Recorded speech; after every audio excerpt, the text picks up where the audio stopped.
नीति आयोग की विकसित भारत के लिए एआई त्वरित आर्थिक वृद्धि के लिए अवसर।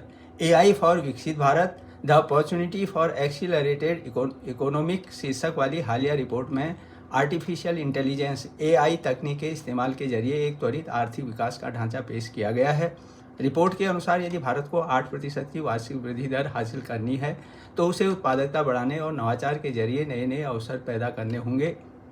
बैंकिंग एवं विनिर्माण जैसे क्षेत्रों में एआई के लक्षित उपयोग से दक्षता, सेवा गुणवत्ता और प्रतिस्पर्धा में तत्काल सुधार लाया जा सकता है और अतिरिक्त 280 से 475 अरब डॉलर रकम जुड़ सकती है और सकल घरेलू उत्पाद जीडीपी में 20 से 25% तक का योगदान मिल सकता है। इस रिपोर्ट में अनुमान लगाया गया है कि सिर्फ उत्पादकता में सुधार से वर्ष 2035 तक सकल घरेलू उत्पाद में अतिरिक्त 500 से 600 अरब डॉलर का इजाफा हो सकता है। इससे भारत को वैश्विक एआई मूल्य का 10 से 15% तक हासिल करने में मदद मिल सकती है। एआई से वित्तीय सेवाओं में अनुपालन, धोखाधड़ी की पहचान और जोखिम प्रबंधन जैसे कार्यों को स्वचालित बनाने की क्षमता बताई गई है। रिपोर्ट के मुताबिक मौजूदा 5.7% की वृद्धि दर से वर्ष 2035 तक भारत की जीडीपी 6.6 लाख करोड़ डॉलर तक पहुंच सकती है, जबकि 8% की आकांक्षी वृद्धि दर हासिल करने पर यह 8.3 लाख करोड़ डॉलर तक जा सकती है।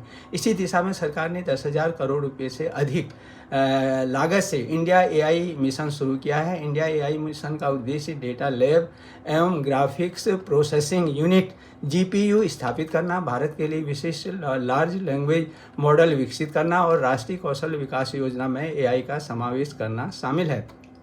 यह पहल बड़े स्तर पर एआई अपनाने की बुनियाद तैयार करेगी। नीति आयोग की इस रिपोर्ट में विशेषकर दवा क्षेत्र में बड़े बदलाव लाने वाली संभावनाएं बताई गई हैं, जिसमें भारत की पहले से महारत हासिल है।